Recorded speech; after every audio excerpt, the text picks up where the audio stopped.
လူတယောက်ရဲ့ညံရည်ညံတွေကအမြင့်ဆုံးရောက်နေတဲ့အသက်အရွယ်ဆိုပြီးတတ်တတ်မတ်မတ်ရှိတယ်လို့ပြောလို့ရမလာ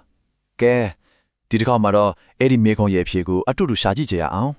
ကဲဒီခီကိုရှာဖို့အတွက်လေစိတ်ဝင်စားစရာဇလဲလေးတစ်ခုနဲ့အစချီကြည့်အောင်ဦးနောက်တိုက်ပွဲဆိုတဲ့ပြိုင်ပွဲကြီးတစ်ခုမှာအာမာဆိုတဲ့လူတစ်ယောက်ကသူ့အတွက်အကောင်းဆုံးဖြစ်မဲ့အတင်းဖော်တစ်ယောက်ကိုရှာနေပါတယ်အာမေကတော့အကြက်ရိုက်နေပြီဘာလဲဆိုတော့သူ့မှာရွေးစရာကလည်းအရေးချင်းရှိတဲ့လူ3ယောက်တောင်ရှိနေတာကိုဒါပေမဲ့တယောက်ချင်းစီရဲ့အသက်အရွယ်ရောအရေးချင်းတွေကပါလုံးဝကိုမတူကွဲပြားနေပါတယ်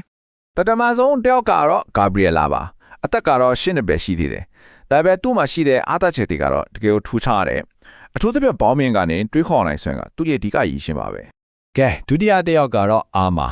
သူကကြတော့လူကြီးတစ်ယောက်မှာရှိတတ်တဲ့ထူးချွန်တဲ့အရေးချင်းတွေကိုပိုင်ဆိုင်ထားတယ်အာယုံစူးဆိုင်မှုကလည်းအရန်ကောင်းသလိုအခြားလက်တွေကိုမှတ်မိနိုင်စွမ်းလဲတိတ်ကိုမြင့်မာပါတယ် နောက်ဆုံးတစ်ယောက်ကတော့ဥတီလာပေါ့သူ့ရဲ့အကြီးမားဆုံးအားတာချက်ကတော့တခြားသူတွေနဲ့မတူဘူးအတွေ့အကြုံနဲ့ရင်းကျက်မှုပဲနောက်ပေါင်းများစွာရှင်ပိုင်လာခဲ့တဲ့အတွေ့အကြုံကသူ့ကိုချန်ပီယံတယောက်ဖြစ်စေရတာပေါ့ ကဲအခုဆိုတော့အထီးကမေကုန်းကိုရောက်လာပြီအမှန်တော့လေအဖြေကညံကောင်းတယ်ဆိုတဲ့စကားလုံးကိုကျွန်တော်တို့ဘလို့နားလဲထားတယ်လဲဆိုတဲ့ပုံမှာပဲမူတည်နေတာပါ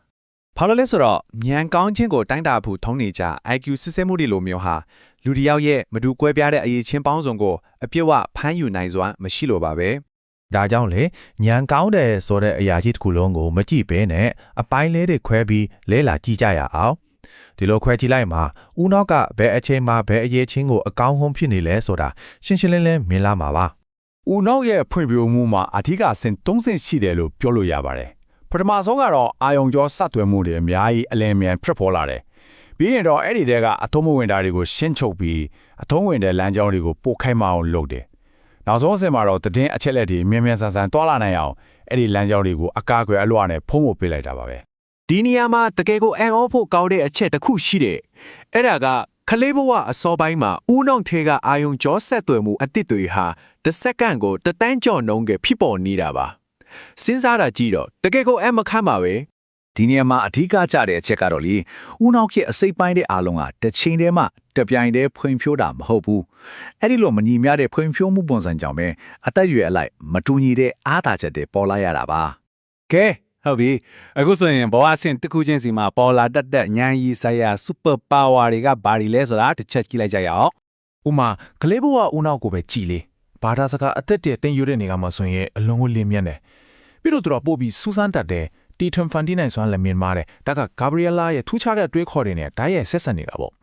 ဒါပေမဲ့အားနည်းချက်ကတော့အစီအစဉ်ချပြီးတွေးခေါ်ရတဲ့စစ်တူရင်လိုကစားနည်းမျိုးတွေမှာတော့နည်းနည်းအခက်အခဲရှိနိုင်တယ် ဆယ်ကျော်တဲ့အရွယ်ကိုကြတော့ဆွဲဆုံးရလို့တင်စားလို့ရတယ်ဇလန်ထဲကအာမီလို့ပေါ့ဒီရွယ်မှာကယူတီဗေတာနဲ့တင်ချဖို့စာတွေမှာအားသာလာတယ်လို့အတွေ့အကြုံအသစ်တွေကိုစူးစမ်းခြင်းစိတ်တင်ယူခြင်းစိတ်တွေကလည်းအလွန်ပြင်းထန်နေတဲ့အချိန်ပဲလေ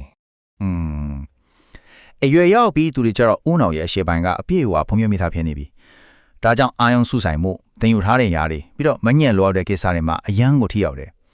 အာမာရဲ့အရေးချင်းတွေကဒါကိုကွက်ကွန်တက်တက်ပြနေတာပါပဲ နောက်အသက်ကြီးဆိုလို့ပညာရှိတယ်ဆိုတဲ့စကားပုံရှိတယ်အဲ့ဒါကတကယ်အမှန်ပဲဦးတလာလို့ပါဘဝတစ်လျှောက်လုံးစူးစောင်းလာခဲ့တဲ့အသိပညာနဲ့အတွေ့အကြုံတွေကဘ ഹു တရပြိုင်ပွဲတွေမှာဆိုရင်တန်ဖိုးမဖြတ်နိုင်တဲ့အားသာချက်ကြီးဖြစ်နေရော ဆိုတော့ခြုံပြီးပြောရင်ရှင်းရှင်းလေးပါပဲဘဝအဆင့်တစ်ခုစီမှာကိုယ်ပိုင်ဉာဏ်ရည်ဆိုင်ရာစူပါပါဝါတွေရှိနေကြပြီးတော့ကျွန်တော်ဇလန်ထဲကဇက်ကောင်တယောက်စီကအဲ့ဒီအားသာချက်တွေကိုကိုစားပြုနေကြတာပါကဲအခုဆိုရင်တော့အချက်လက်တွေလက်အစုံအလင်သိရပြီဆိုတော့အာမီနဲ့သူ့ရဲ့ဥနောက်တိုက်ပွဲဇလန်ကိုပြန်တော့ပြီးအစုံတက်လိုက်ကြရအောင် ဒီအချက်လက်တွေအားလုံးကိုထည့်တွက်ပြီးတော့ပြန်စဉ်းစားကြည့်အောင်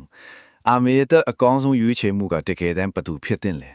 အမှန်တရားကတော့လေဒီမေးခွန်းရဲ့အခြေခံအယူရွယ်မှာကိုကမားနေတာပါ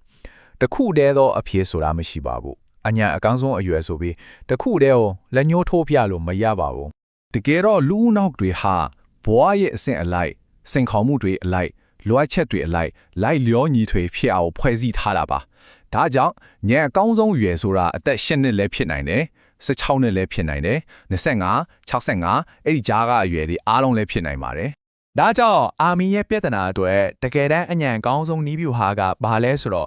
့တယောက်တည်းကိုရွေးတာမျိုးမဟုတ်ဘဲအသက်အရွယ်ဆုံးလင်နဲ့တင်းတင်းဖွဲ့စည်းဖို့ပါပဲအားလုံးရဲ့အားသာချက်တွေကိုတန်ဖိုးထားပြီးပေါင်းစာအသုံးချဖို့ပေါ့ ဆိုတော့ဒီနေ့အဓိကမသားသွားရမယ့်အချက်ကဒါပါပဲ တကယ်စွမ်းဆိုတာပြည့်စုံတဲ့လူတစ်ယောက်ကိုရှာတွေ့တာမှမရှိဘူးအသက်အရွယ်တိုင်းရဲ့ထူးခြားတဲ့အားသားချက်တွေကိုပေါင်းစပ်နိုင်စွာမှရှိနေတာပါ ကဲအစုံမတက်ခင်မှာ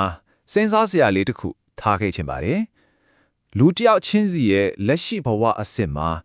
ကိုယ့်ဦးနောက်ရဲ့အထူးချွန်ဆုံးစွမ်းပါကအဲ့ဒီစူပါပါဝါကဘာများဖြစ်နေမလဲ